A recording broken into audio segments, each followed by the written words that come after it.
We also are going to have another approach of educating campus constituents. So that is if we go speak to like the new faculty institute or all of the online instructors, we may be talking about, as Reed said, universal design. How do I make my course more accessible for everyone? We may be educating about a particular accommodation or a particular set of diagnoses, but a lot of times we're looked at as the person on campus who can educate people about disability in general. We also spend our time advocating for specific students.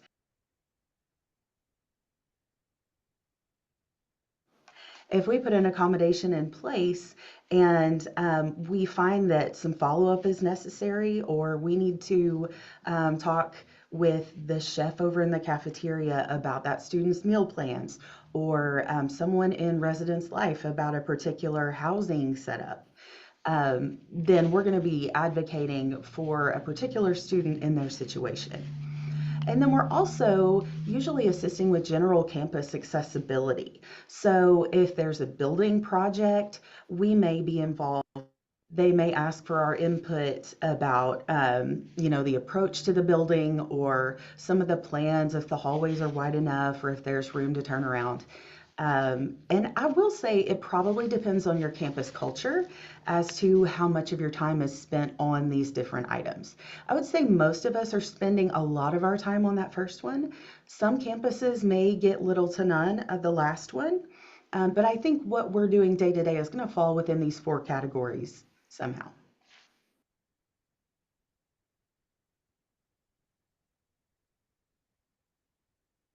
So let's talk about some misperceptions about special education and higher education. One of the biggest misperceptions is that how these things change. So we're going to go through this chart, okay? So the first one is about identification. And in kindergarten through high school, so in that secondary realm where your students or your child is now, schools are responsible for identifying the students.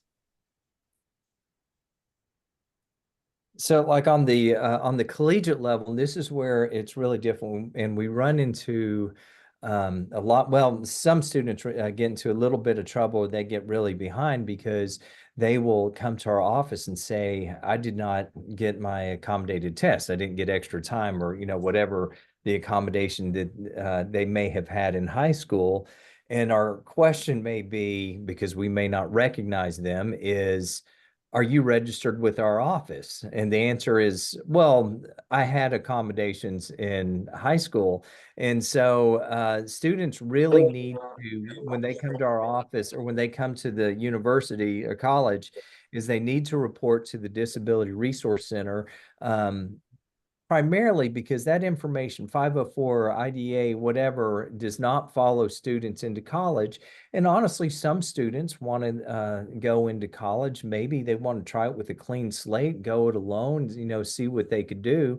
For me personally, I think, if somebody wants to do that, great, and maybe they hit their stride, but maybe not. But we always recommend that, if somebody had the accommodations in high school and they're thinking about that they may need them in college, that they have to self-identify, because nobody else is going to do that for them. And that's going to be a theme that you're going to hear for a little bit. The next area is documentation. In kindergarten through high school, the schools are responsible for testing students that they feel may have some form of disabling condition. So on the college level, if somebody is looking for documentation, if they need to get documentation, that typically is going to fall on the students, that they need to pay for their testing if needed.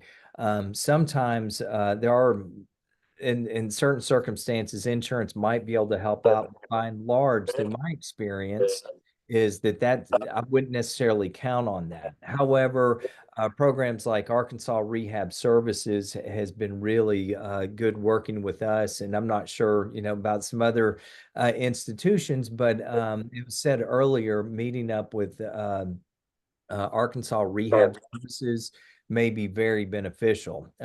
Also, if a student does have documentation and it is the latter part of their high school years, check with the university because that might be acceptable. But everybody, and this is one thing you have to know, is that every school may have different standards. So what may be accepted at Fayetteville may be a little bit different at ATU or Little Rock.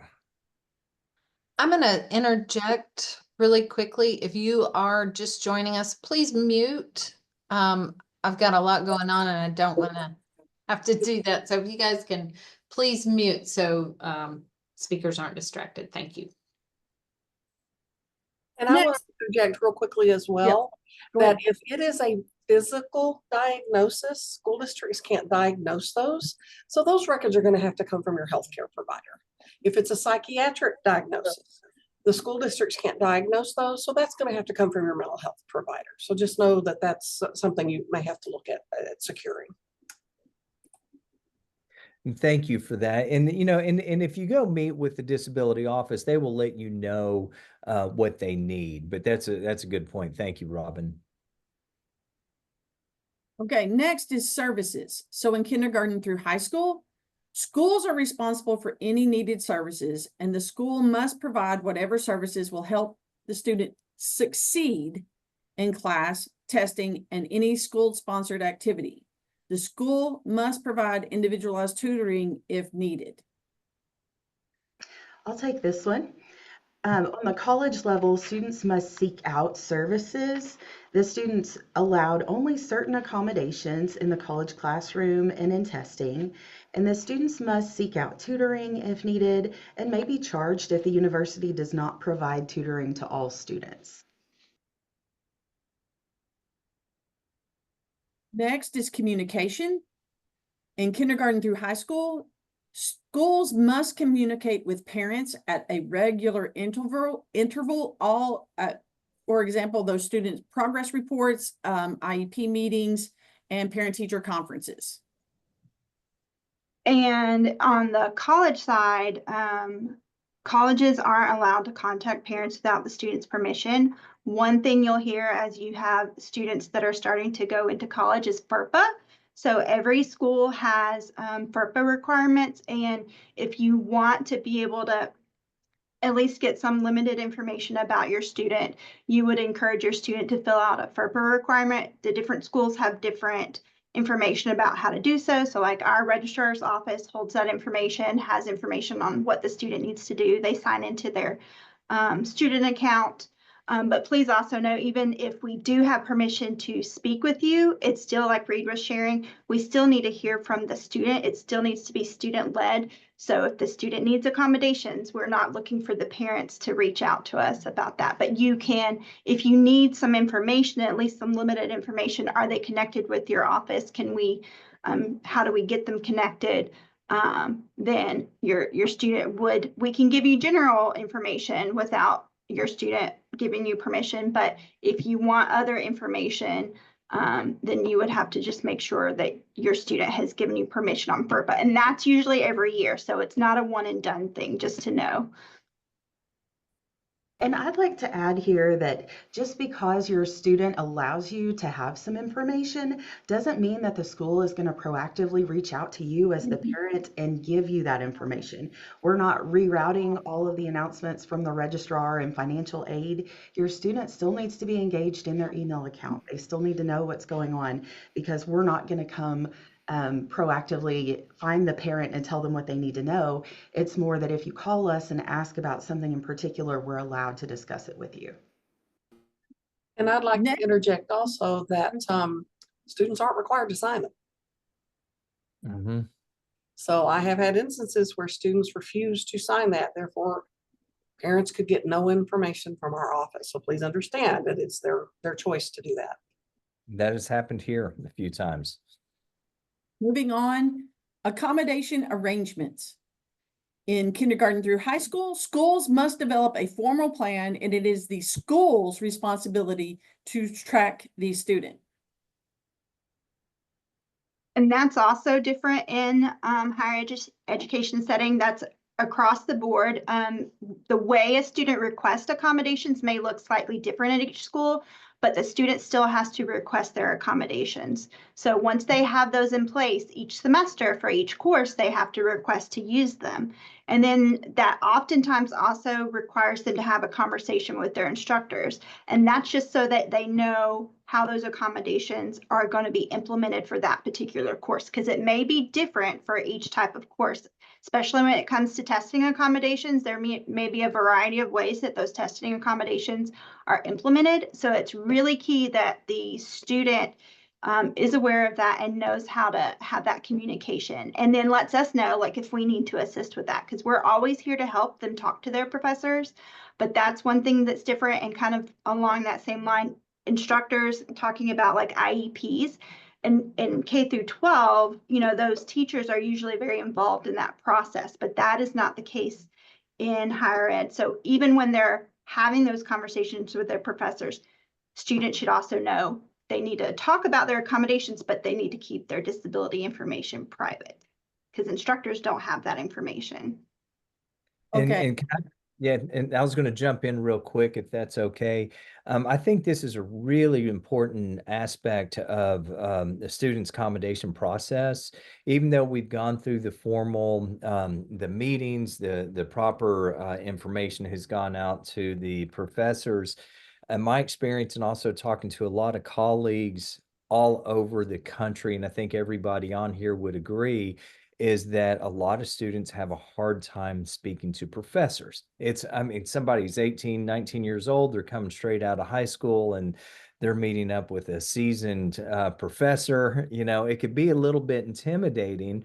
And so what I try to coach students is less is more. You know, when they go in and talk to them, you know, don't share so much information. Just confirm that they got the letter. Just discuss that they have the needs and if there are any questions. And if the professor has any questions, the student can go, oh, the DRC, the disability office, they will be able to help you or maybe be able to answer that. But it's not one of those that's an overshare. But I do understand that it is a difficult conversation for a lot of people to have. And so working on some of those skills while they're in high school can go a long, long way. So we're going to Next. wrap it up real quickly because we have 30 minutes before we want to give you time for questions. So go ahead, Carrie. Okay, accommodation differences. In kindergarten through high school, there can be reduced assignments requiring a student to submit less work than others, extended time on assignments, grading changes, counting daily work equal with semester test format changes, taking away 2 wrong answers and leave 1 right and 1 wrong answer, repeated chances at a passing grade. And on the college level, we don't do reduced assignments. There are no grading changes. Once something's been graded, that is the grade. And then if you get an accommodation approved in the future, that is from that point in time forward. It doesn't go back to tests that have already been taken or papers that were missed. But we do accommodations such as providing extended time on tests, providing a test in a different format, large print, Braille. And I usually explain it to students as we can manipulate some of the factors around the work. So maybe how long you have to get it done. Maybe you're listening to your test instead of reading it, or maybe you're producing information in a different format, such as you're speaking it into a voice to text program on your test instead of actually typing it out or writing it out. We can work with those variables, but at the end of the day, you're doing the same work as your peers. The same number of pages are required on your paper as their paper. We're not blacking out answers on exams. You're earning the same degree that they're earning, and you're doing all of the same work. Thank you, Ashley. And thank you, Reed and Jennifer. So now talking about the needs and supports at the post-secondary level. And let's go to Robin. Robin, what do you have to say about this? Okay. It's very important that our students, number one, know what their disability is, because I have lots of students that sit in my office and the parents never allowed the school to tell them what the disability was. They need to know how that disability impacts them. How does it impact their learning? And I break it down when I'm talking to a student. What's it in classes? Tell me about note taking. Tell me about testing. Tell me about reading textbook. How do you stay organized? They need to be able to answer those questions. And so it's very important that teachers and parents help them be able to communicate that information to the offices that they're going to be going to. How is it going to impact their living?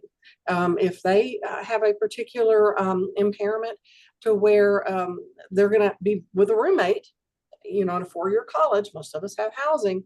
It's really going to be something we need to know about in advance. Do they know how to take their medication? Do they know how to get a doctor's appointment?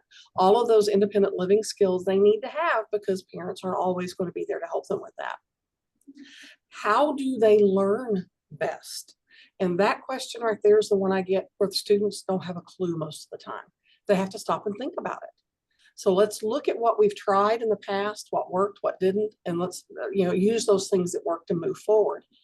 And just look at all of the strategies that we have in high school that can be utilized at a college environment, and then let's build on those with the resources that we have on each campus.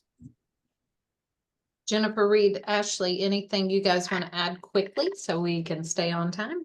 Yes, I want to add that they should think about how they're going to handle an emergency situation.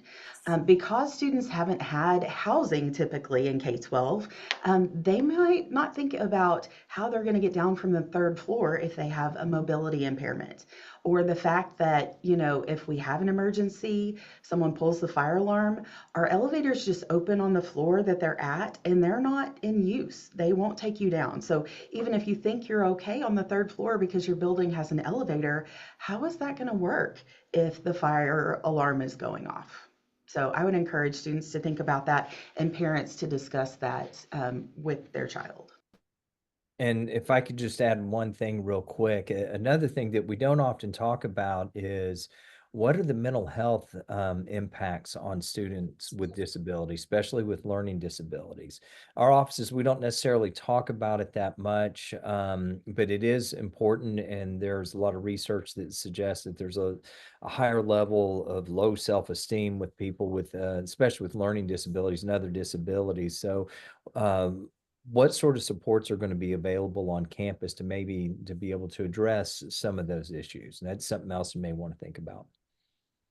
Thanks, Reed. Thanks, you guys. We're going to go on to skills needed to attend college with success. Jennifer, do you want to touch on one of these? Yes, so I will pick time management because that is one that seems to trip up our students a lot.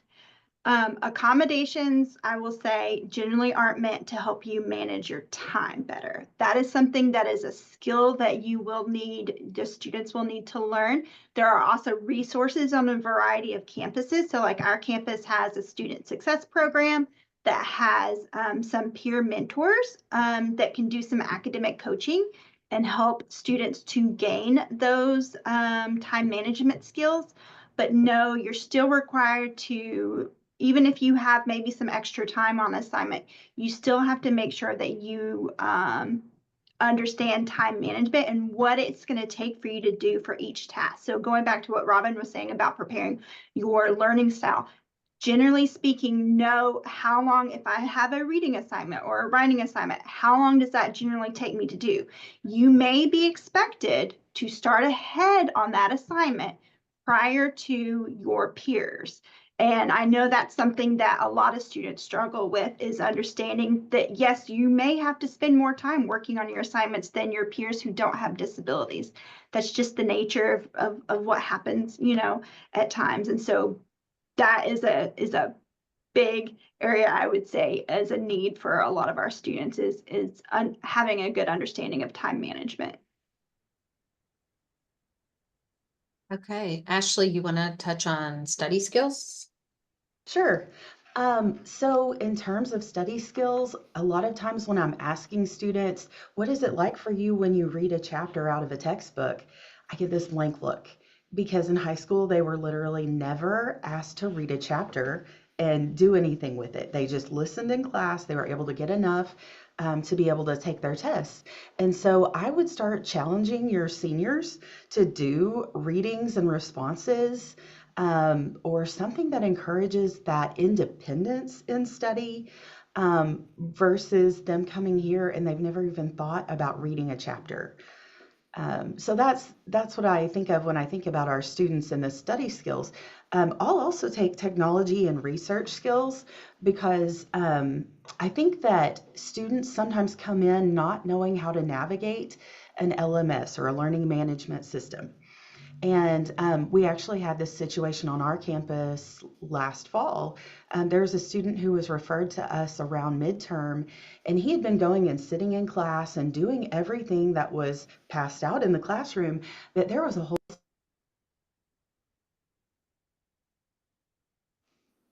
whole set of weekly quizzes that were taking place in Blackboard. And because he had never logged in, he'd never looked at his syllabus, he had no idea that he was getting zeros on these weekly assignments. So I would definitely say make sure that they know how to use Read and Write was a resource that we've talked about. And also know how to navigate the LMS at your school. Thanks, I've Ashley. also had students, not only did they never, their entire career in high school, have a textbook, never had to take a note. They were handed PowerPoints. So I encourage my students when I'm meeting them and they're still in high school, I don't care if mom's rattling off the grocery list. You need to start practicing taking notes. Even if they hand you that PowerPoint, flip it over and start trying to take notes and learn how to have those skills so that when you get to college, it's not such a difficult leap if you've never had to do that before. Good point, Robin. And Robin, do you want to pick up organizational skills and then Reed, you can quickly wrap up with readiness? to be Sure. We have multiple plethora of study skills and organizational skills training on our campus. But the thing I encourage my students to use is something they have in their hands all the time. Folks, this isn't for TikTok. They can take their syllabi, put all of their due dates in their all of their classes in their calendar for their and color code them for each class, and then have reminders set prior to something being due. It's for our technology minded students, this can be what saves their life. It keeps them organized, it reminds them. And for my students, if this doesn't work, there's all kinds of things, and you can work with different departments on your campus to learn these different techniques and skills, but you have to learn how to manage your time. One of the questions that we ask at College Bound to all of our students is, how long do you think it's going to take you to write a 5-page paper? And then our peer mentors laugh. I mean, literally laugh because, oh, well, I can do that in an hour. Yes. And our college students are going, no, you can't. Let me explain why. So they don't have a concept of how long it's going to take them to complete things. And so it's very important that they utilize the resources that we have on our campuses to help them with that. Reed, can you wrap up in 1 minute or less? Readiness to be treated as an adult? Challenge accepted. Yeah, readiness to be treated as adult. You've heard a little bit through here, and students, no matter what their lot is, when they get onto a college campus, when they arrive, they are going to be treated as adults. If a student needs something, they have to ask about it. Talked about a little bit earlier, how a lot of times maybe a teacher or counselor or somebody may tell their student, here's where you need to go, here's what you need to do. In the college setting, they're not going to have those constant reminders. So having those organizational skills, those time management skills are going to be crucial, because a professor may say, hey, this is what is due tomorrow, and you can find it in your syllabus. And the professor is expecting you to go to the syllabus to figure out what to do. And it's not always that they are being told what to do. This is kind of the educational process, and that's how it is at work. Here's what you need to do. And students need to figure that out, because not everybody's going to tell them what they need to do. They'll have assignments, they'll have goals, there'll be things they'll need to do, but they need to know how to do them and be able to advocate for themselves.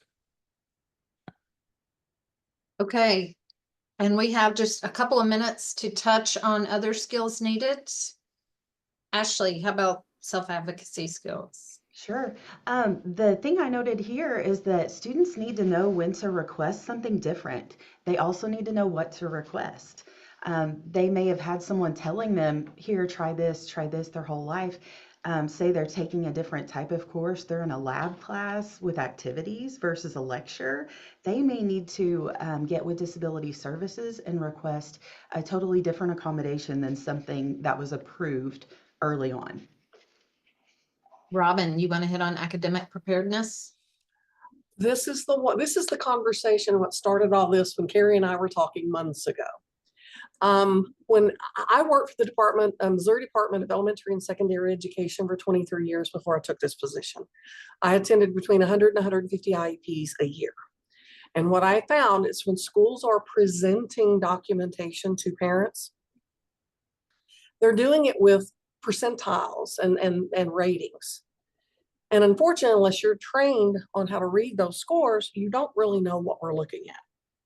So as a parent of a student with multiple disabilities, I am trained on it, but I asked them to give me those test scores in grade levels. Grade levels is something that most parents can comprehend, okay? So with the lawsuit that we have with COVID, which I'm not going to get into that, but we have students now because they're basing admission on grade point average. Well, you can have somebody with a 4.0 GPA functioning on a kindergarten level. But I have a 4.0 GPA, so I can get into college. And that is what is happening. We are having students coming to college that are on a kindergarten, first, second, third, fourth grade level, and then they get here and they are completely and totally overwhelmed. I'm not saying that your child cannot come to college. What I'm saying is starting out at a 4-year school may not be the best environment to start. Okay, we need to work on those academic skills. And we need to learn how to be a college student, how to read, how to write, how to do math skills at least a high school level, so that when they get here, we can then add to those skills and they have a greater chance of being successful. So academic preparedness is having the basic skills of reading, writing, and math close to the college level so that they can be successful. And I can't stress it enough. I had high school students many times that the parents I would recommend because they wanted their child to go to college. Well, then we need to take all their accommodations away their senior year. Let's see how they do. Well, we can't do that. They're going to fail. Well, if they can't handle high school level work, why do you expect them to be able to do college level work? And then they just look at me because they couldn't answer that question. Well, do we really need to go this direction, or do we not need to look at other options? So really look at where your child is and then look at appropriate transition services. And it may be college, but it might be starting out at something like a community college or some other type of program. Thank you, Robin. And I wanted to say at the beginning of this that this could be a change of mindset for some of us.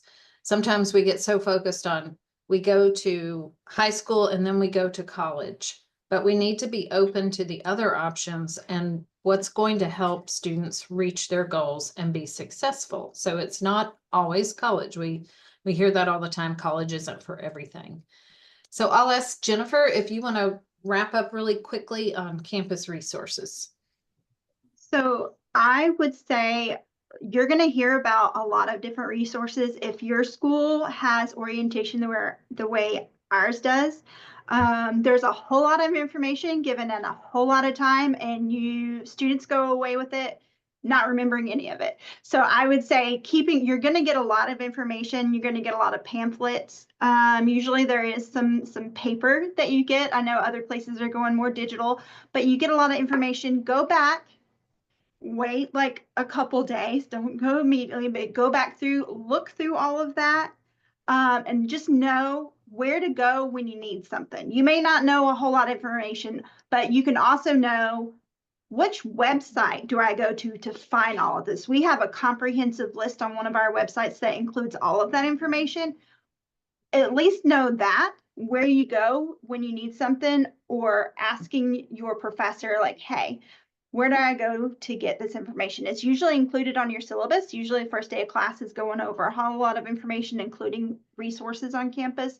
So just know where to go to ask that information.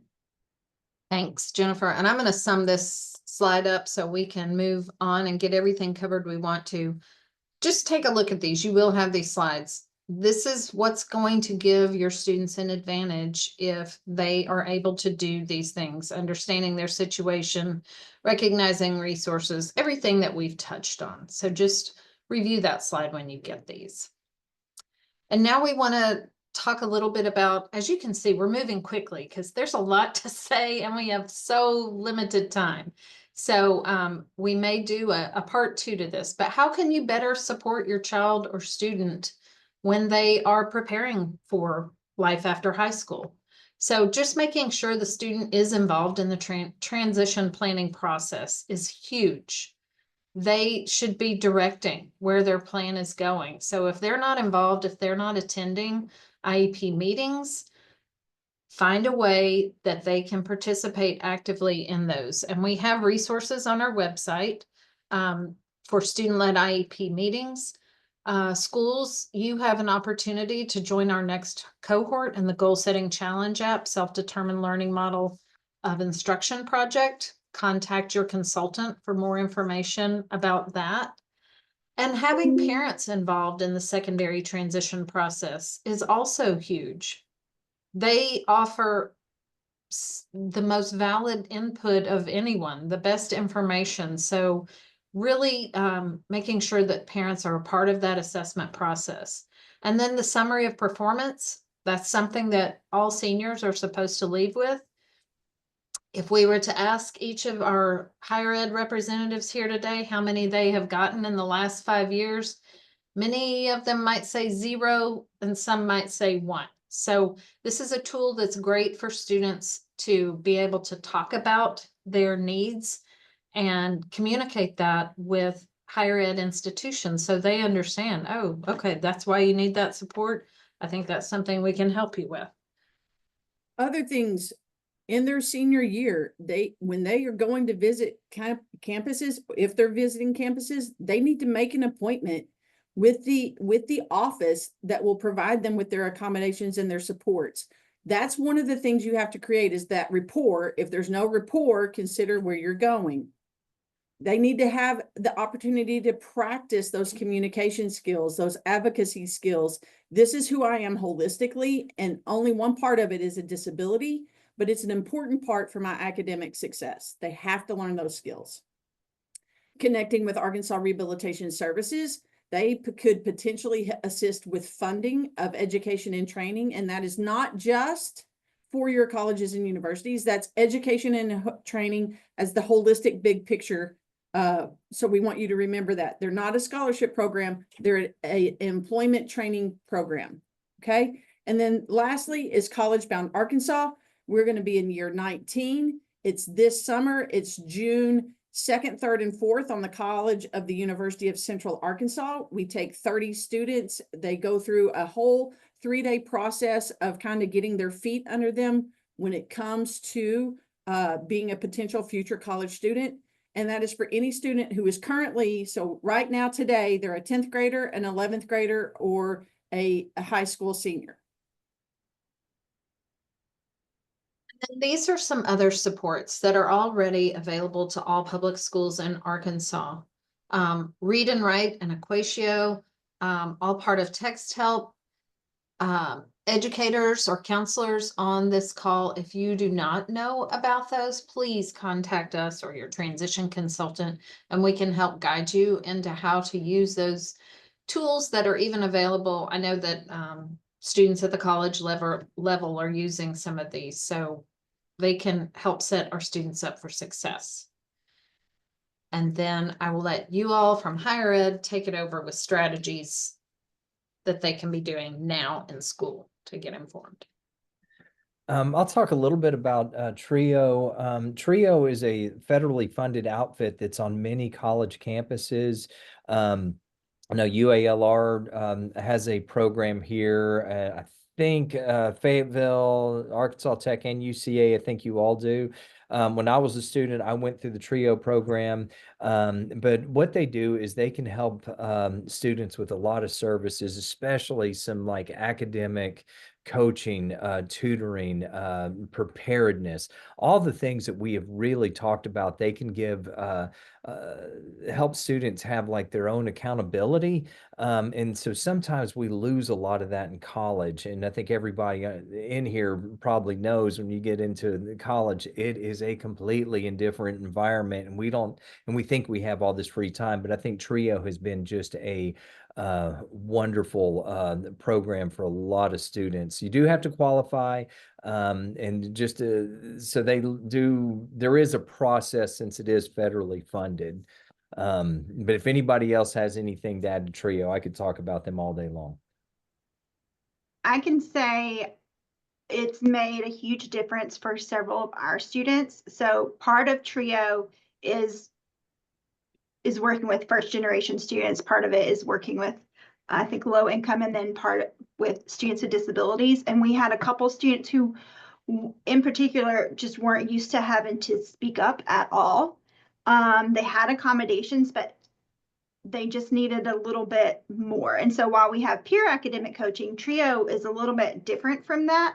And a student who needed support from our office on a very regular basis, once they got involved with TRIO, and their academic coaching that they had there has just done phenomenal. So I think it's great for your student to also access multiple resources, because there's different strengths and different aspects to each program. So take advantage of all the ones that your student can, because there's just a variety of ways that they can get assistance there. It's phenomenal. And Yeah. Ashley? Yes. Go ahead. So I put forth this idea of making sure that your student is prepared to tell their disability story. So when they're talking to the disability office, they need to be able to talk about the history of their condition. When was I first diagnosed? What did my teacher or my parents notice at that time? What accommodations have I used through school? What worked? What didn't work? Where am I now?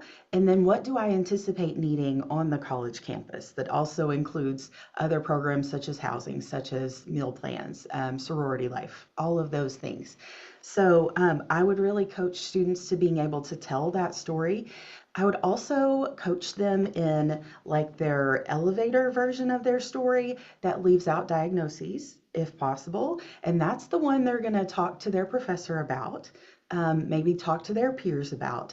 But then they need to know those details, because in that meeting with the disability services professionals, we're trying to make sure that they meet the ADA definition of a student with an impairment that substantially limits a major life activity. So they need to really be able to give those details. Hey, Ashley, can I ask you a question? When you're with those conversations, are you talking to the student or are you talking to the parents? If the student wants the parent to attend and come back to the meeting, then they can do so. And parents can be instrumental in helping. But each time in that conversation, I am going to be addressing the student. And if I notice there's a pattern, if I address the student and mom speaks up, then I'm going to point out, you know what, it is really good for your son or daughter to be able to talk about these things. College is a midpoint between K-12 and future employer. And in the future, your son or daughter is going to need to be able to approach HR. They're going to have to state what they need in the workplace. They're going to have to give a rationale and provide documentation all on their own. And so let's practice that now. And that seems to be something that a lot of people have never thought about. So I encourage the student to be prepared to tell that story. We also included Empower on here underneath TRIO. So Empower is a different kind of program. Various colleges have programs similar to this. Empower is specific to the U of A Fayetteville, though.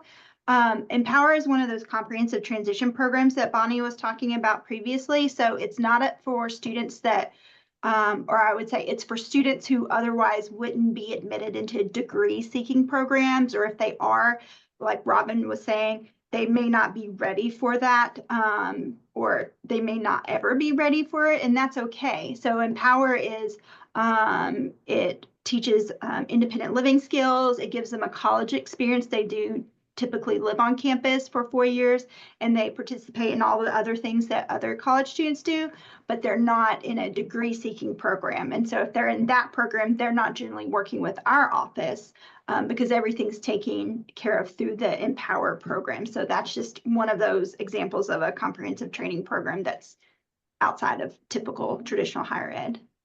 Thanks, Jennifer. And Reed, do you want to hit very quickly on accommodations are not retroactive, that first bullet point? Oh, a lot of times we'll have students that will come into the office and they've already had taken their exam or already had their assignments, and they realize that they did not request accommodations. They did not meet with our office, and they are looking, they may say, hey, I have this diagnosed disability. I need to be able to take this test over. Well, accommodations are not retroactive. I mean, if that test is already taken, it's already been seen. That is an unfair advantage that student might have. So if somebody has missed that opportunity, that is part of the learning experience of showing some responsibility. But if they have not made those necessary requests up front and they miss the opportunity for accommodations or whatever, it is too late. I said earlier that there are some students that may want to try to go it alone and not register with our office. I still recommend that they register with their office, get things in place. Even if they don't want to use the accommodations up front, put those things in place. Even if they took the test without the accommodation, they're not going to be able to take the test again. However, they do have those things in place. So being prepared up front is going to be the key. But once the test or the paper is already written, it's too late. Thank you, Reed. And as Carrie mentioned before, one of the things you can do proactively is connect with your disability supports.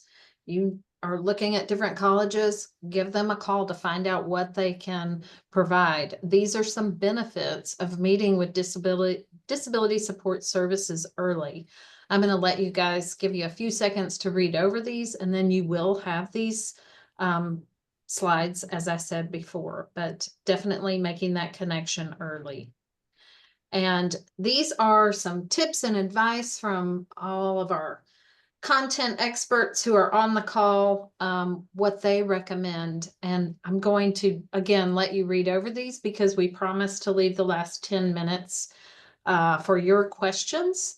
So I am going to stop sharing so that I can look on the, oh, and I don't have my video on, so that I can look on the chat. And I think, Carrie, you are going to read the first couple of questions. Right. We have a question from John. He's asking, what documents and information should students provide to disability services? So I'll dip in first. Anything that you have attached to their summary of performance. And we are always, as transition, we are always going to tell you their most current psychological testing, their most current behavior, anything that has anything to do with what they were provided services for through their IEP or their 504 plan, that documentation should be included with their summary of performance, and they should take their summary of performance to higher ed. And then higher ed will make determinations on if they need more and what that more will look like. But as Robin referenced previously, if it is a physical medical condition, they'll need documentation from their treating physician. If it is a mental health disorder that is being regulated and monitored by a mental health professional, they will need documentation from said mental health professional. And then you guys can take it from there if there's anything else I've missed. IEPs are great to look at, but honestly, they're not terribly helpful because I've had very, very good IEPs that had all of the diagnostics and everything in them that I needed, and I could have hung that school's neck, right? And then I had some where they went in and just clicked a few buttons and they printed it out. Told me nothing. So IEPs are okay to look at, but that's really, we really need that diagnostic information so that summary of performance, if it has all of that diagnostic information in it, that's really what we want to look at. Okay. The And next, I'd like to add too that, as far as documentation, if somebody is if they're not sure what to bring, don't let that hold them up from coming in. Because we want to have that conversation up front regardless, because we are not, I can't speak for anybody else, but I'm not going 100% by any documentation, because the student has the story to tell, and maybe the accommodations that they had in high school may not be applicable on the college level, or we may look at something a little bit different that they're not used to or they haven't seen. So, so we get that. What kind of documentation? I'm not sure what to bring, and I'm like, well, just come in and talk to us. Let us know. We'll let you know. But don't let that stop you. all right, the next question is from Alicia, and she asks, as high school teachers, what can we do before a student graduates to help them gain the necessary services in college? All the things we've been talking about. I was a voc rehab counselor in the state of Missouri, and I did what Carrie and her staff do for the Department of Elementary Education. And what I used to encourage my parents when I'd go to those IEP meetings, their junior or senior year, and school districts are going to hate me for this, but I would have them put in a formal request for and you have to use their language. You want updated testing in order to provide appropriate transition services. Use their words, at which point a school district, that starts the clock for a school district to then have to put them on the calendar for testing, so that you will have adult normed testing after the age of 16, so that when they bring that documentation to your higher ed institution, they're going to have appropriate documentation to look at that's valid. You bring me something from first grade, not that I could possibly use it, but it's not giving me really any information. All right, and I got a direct message, but I think it's more for Ashley. If my student was recently accepted into ATU, what is the most appropriate time to reach out to your office and how? So our application process is electronic, and it's behind the student's username and password that they use for Blackboard for the entire university. So once your student has that information, their login name and their password, they can go ahead and initiate that application. If it is for fall and we're in spring right now, we'll go ahead and look at your documentation that you attach to it, and we'll say, hey, this looks great. We're going to hold that for when we start the meetings for fall. And you can kind of breathe easy that we're in a good place. Or we may look at the documentation and say, hey, this is really old and it's about a mental health condition. So can you be working on getting us something more current? So you can go ahead and get started as soon as your child has that login info. Reed, can you put your building contact information, address, etc. in the chat? There's an individual who would like that information. I think that would be good for everyone. It is on the slides, but if all of our folks from higher ed could do that, that would be great. While you're working on that, I'll answer this one. How up to date should evaluation information be in order for the student to receive services? And it depends. And so what you need to do is you need to do an initial reach out to the institution that your student or child wants to attend, and get and they can give you guidance on what they need and how current it needs to be, because dependent on the qualifying condition, there are different standards and different rules for that. We have another one, which I think this is from Lasagna. It says, is there any bullying in post-secondary? I'm guessing, Lasagna, you mean, is that tolerated in post-secondary? So I will let them. There's going to be bullying even when you go to work. Okay. In certain environments, unfortunately it is. And I can't speak for the rest of the campuses, but I know a lot of these folks and they're not going to tolerate it. not from another student, not from a faculty or staff member. It's just not tolerated. Yeah. Also, universities do have student codes of conduct. And so you can file a complaint. It's different from public schools, which are free appropriate public education. These aren't free. And so there are methodologies of addressing those issues beyond what can be done in public schools. Yeah. You And know, a lot, oh, sorry. now, yeah, I was about to say, but I think on the collegiate level, yeah, I mean there's bullying everywhere you go, but I don't think it's anywhere to the scale that you see in high school. You know, because yeah, people are a little older. You have non-traditional students that are on a lot of campuses. People are a little bit more grown up, and people are, you know, into their own things. So I would have a hard time equating bullying in high school to bullying in college. Yeah, and your disability services folks are going to be able to walk the student through the resources available on campus, whether it's the 504 coordinator who might be looking at a discrimination type of issue, or the student conduct folks where they might need to make a complaint. And then if it ended up going to a formal hearing, your student can request accommodations for that hearing if they need to. So there's a lot of resources out there on each of our campuses, and our offices are familiar with those. And Ashley, speaking of conduct, there's one more thing that parents need to understand is that your child is responsible for their conduct on the campus. And whether they have a disability or not, they are still required to meet that conduct. Yep. So if you have a child that's physically violent in a classroom, they're not going to come to college and do that because they will have adult consequences for that action. Okay, and I know another question was, do we do these monthly? We do not. We do them pretty much about quarterly. And the topics are just from the needs that we see or hear about. I have noted that College Bound, you would like to have one on College Bound. There is a link in your slides when you get that tells you more about College Bound. And we will probably do that on an LEA call, which are monthly calls as well. Carrie, at this time, are there any other questions? If not, I'll go to the next slide so we can. You can go to the next slide and I'll address the question while they're doing their survey because we're running out of time. But it just asked if we were going to be doing the more sessions and could we do one related to super seniors and non-college bound students. And yeah, we can work on that. Put that in the what did we miss or what do you want us to do for you? And we can absolutely work on that.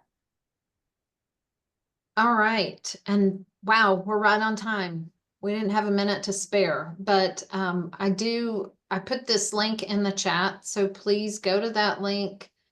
You can share that with others who maybe didn't attend, but have ideas of what they want more information about. Please, you have all the contact information from our content experts today. If you have other questions, maybe you didn't want to ask on this call, please do that. Ask them. You can ask us and we can help facilitate that conversation as well. We just want you to feel more prepared in preparing your students and your kids for what their options are for after high school. So we thank you all. We hope you have a great warm rest of the day. The temperatures are getting up there today. If you call 30-ish, getting up there. So thank you all and have a great day. And you'll hear more about our future Lunch and Learns. Thank you, everybody. Thank you. Thank you, guys. Thanks, everyone.